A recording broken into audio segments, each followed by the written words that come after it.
คิวเขาล้มสองเทือกจะได้สองคู่อีกคนมีพวกจุ่มนั่นนะแกสุดละสุดกันผมเมื่อ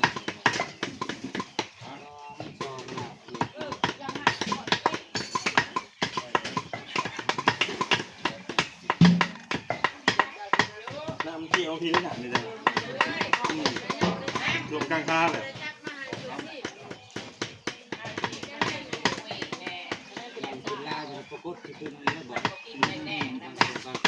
ปะเนี่ยพูสี่ฮะเมื่อกุ้งมันตี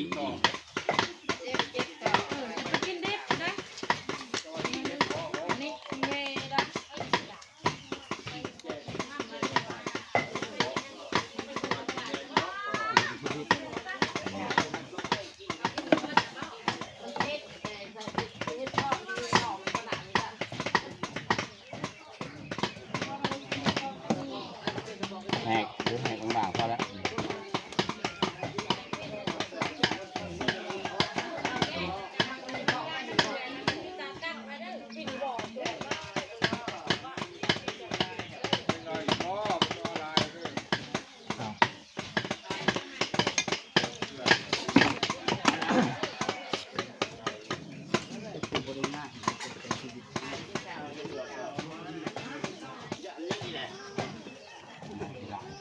นี่เนี่ยรถทั้งหมดเลยเขา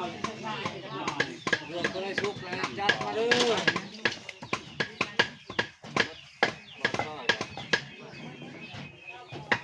ตูมาตำลังกี่เลย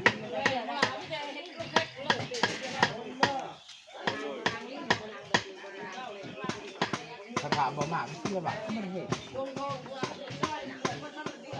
มันยังนอนอยู่ว่าชิลวัตว่าบุไรดิเนาะ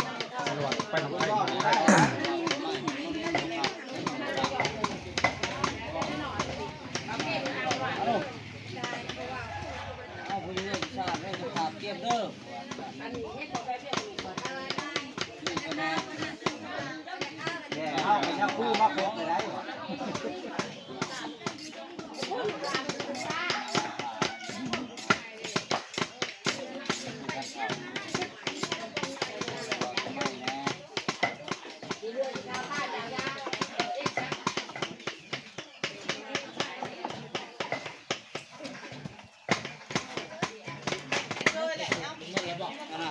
เที่ยงเที่ยงตัวนี้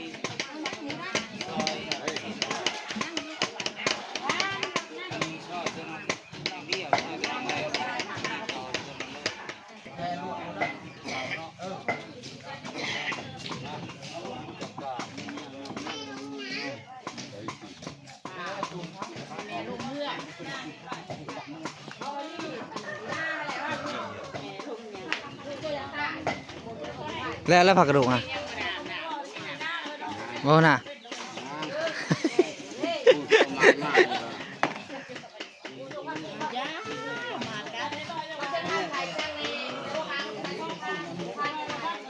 งานบุญ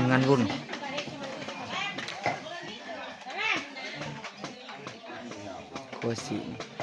คุณถ่ายไปทางนี้นะนี่ถ่ายไปทางล่างทางล่างเลยบ่จะไปถ่ายกินได้เจ้าเด้อก ระดูกได้ออกกระดูกอันชีนมันก่อนบริการนี่มันเป็นเจ้าแต่กระดูกเรามีเทียงเลยเอาไว้ได้ มีเทียงเลยชิ้นงาม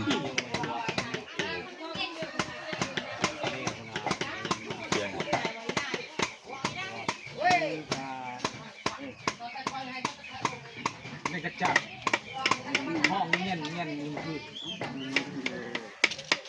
มาแล้วพ่อ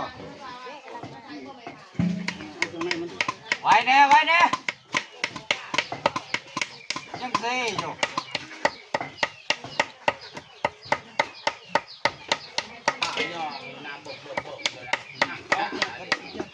โอ้ยังอยู่